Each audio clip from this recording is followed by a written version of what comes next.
अंग्रेजों के बहादुर सैनिक। अक्सर वे इतने बीमार हो जाते थे कि चल भी नहीं सकते थे, परंतु इसकी उन्होंने कभी परवाह नहीं की। यह कहने की जरूरत नहीं है कि हमारे सिपाही कर्तव्यपरायण, शांत और आज्ञाकारी थे। ऐसे शूरवीर, आज्ञाकारी और कर्तव्यपरायण सेना के सामने विद्रोही लोग रणभूमि में कैसे ठहर सकते थे? महारानी लक्ष्मीबाई इस युद्ध में मुख्य रूप से शामिल नहीं थी।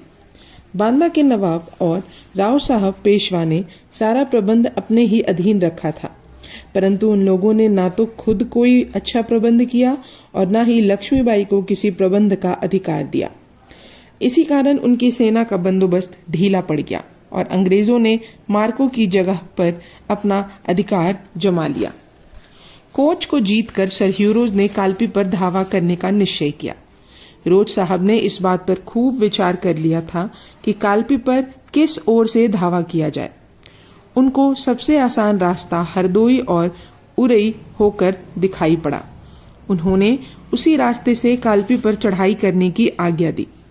रास्ता में विद्रोहियों ने अंग्रेजी सेना को बहुत तंग किया, परंतु रण पंडित रोज साहब धैर्य और कुशलता पूर्वक आगे बढ़ते ही चले गए। गर्मी के कारण अंग्रेजी सेना परेशान हो गई, इसलिए रोज साहब ने कमांडर इन चीफ को लिखा कि आप कर्नल मैक्सवेल को सेना सहित कालपी भेज दीजिए।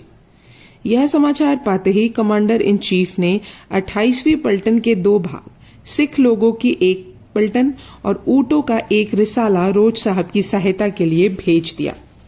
इस तरह रोज साहब ने अपनी सेना का अच्छा प्रबंध करके कालपी को घेर कर ऐसा स्थान हाथ में लेने का विचार किया जहां शत्रुओं का प्रबंध ढीला हो। जब विद्रोही लोग कोच से भागकर कालपी चले आए, तब वहां महारानी लक्ष्मीबाई ने पेशवा से कहा, कोच की लड़ाई में आपका प्रबंध बहुत ही खराब था। उस समय आपको होशियारी के साथ प्रबंध करना चाहिए। अव्यवस्थित सेना कभी युद्ध में जीत नहीं सकती। अच्छी व्यवस्था के कारण ही अंग्रेजी सेना को विजय प्राप्त होती है। अंग्रेजी सेना के सेनापति भिन्न भिन्न और अपने अपने काम में बहुत कुशल हैं। उनके सिपाही युद्ध कला में प्रवीण हैं और आज्ञाकारी हैं। उन सब लोगों पर एक ही मुख्य अधिकारी है, जिसकी आज्ञा के अनुसार सब लोग प्रबंध करते हैं। इन अंग्रेजों से युद्ध करने में आपको कभी यश प्राप्त नहीं होगा। आपको सबसे पहले मार्को की जगह ढूंढकर अपने मोर्चे बांधना चाहिए और कार्य कुशल लोगों को वहां नियुक्त करना चाहिए।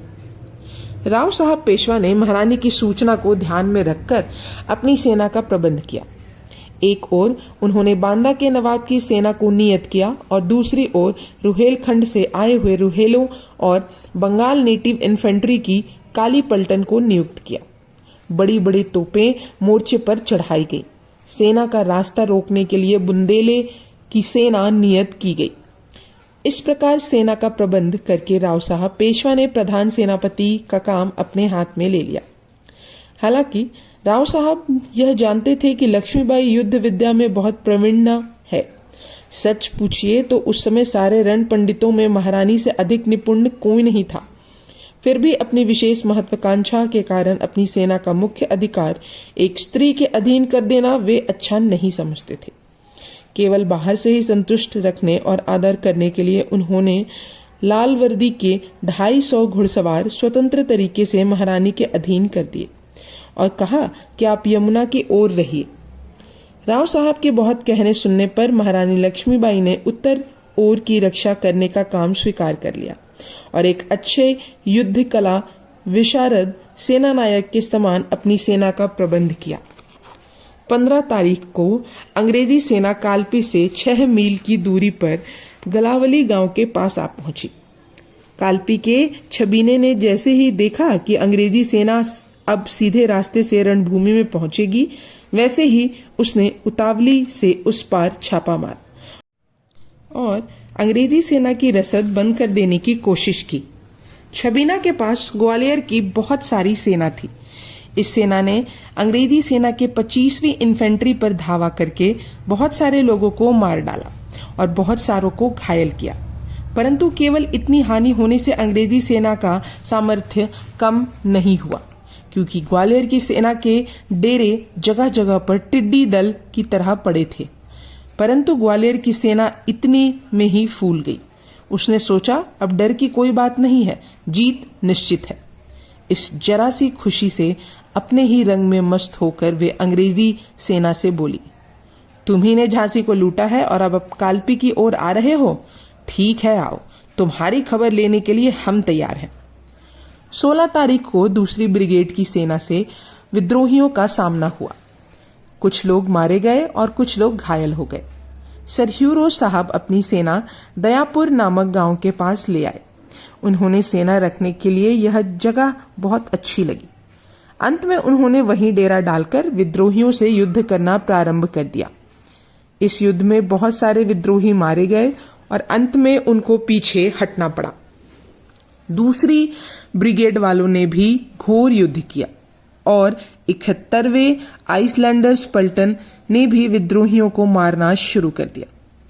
अंग्रेजी सेना ने जिस जगह अपना डेरा डाला था वहां से कालपी बहुत दूर पर थी। बीच में यमुना नदी तक बहुत बीहड़ रास्ता था। इस रास्ते में लगातार यमुना नदी तक बड़ी बड़ी दरारें और भयानक खड्डे थे। इस कारण वहां तोपखाना नहीं जा सकता था। विद्रोहियों को अपनी रक्षा के लिए यह अच्छा मौका हाथ लग गया। सर ह्यूरोज ने कालपी का रास्ता बहुत भयानक देखकर अचानक कालपी पर चढ़ाई करने का विचार छोड़ दिया। गलावली गांव में ही उन्होंने अपने आश्रय के लायक जगह दिखाई दी और इसलिए वहीं आकर उन्होंने अपनी छावनी डाल दी।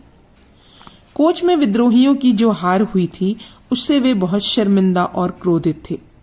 कालपी की सेना में इस समय अधिक स्फूर्ति आ गई थी और यमुना की शपथ खाकर उन लोगों ने संकल्प किया था कि अब या तो अंग्रेजी सेना को पराजित करेंगे या हम खुद ही लड़ाई में जान दे देंगे। और उधर सरकारी अफसर ब्रिगेडियर स्टूफुट, लेफ्टिनेंट के रॉबर्टसन और लेफ्टिनेंट गार्डन आदि रणवीर पंडित अपनी सेना के साथ विद्रोहियों को मार भगाकर कालपी जीतने के लिए आगे बढ़ रहे थे। विद्रोहियों ने बहुत आवेश से आगे बढ़कर शत्रु की सेना पर छापा मारा, जिससे उनकी सेना की रक्षा की जगह टूट गई। अंग्रेजी सेना को यह अच्छा मौका मिल गया। वह अपने मौके पर आकर डट गई और तोपों की मार शुरू हो गई। कालपी की सेना ने अपनी जगह छोड़ दी थी।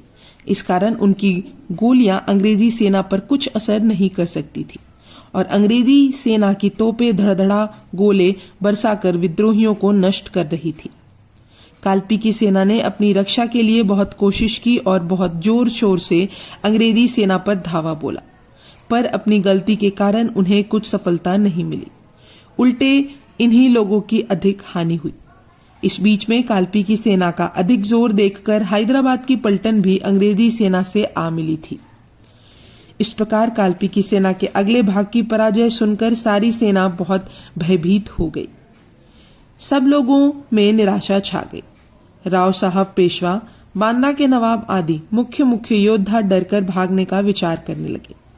इस समय महारानी लक्ष्मीबाई ने उन्हें धीरज बांधते हुए कहा कि आप लोगों को घबराने की कोई जरूरत नहीं, अब जरा आप मेरा भी कौशल देखिए। इतना कहकर उन्होंने अपना घोड़ा बुलवाया और उस पर सवार होकर अपनी लाल वर्दी के सवारों के साथ लिए वे आगे बढ़ी।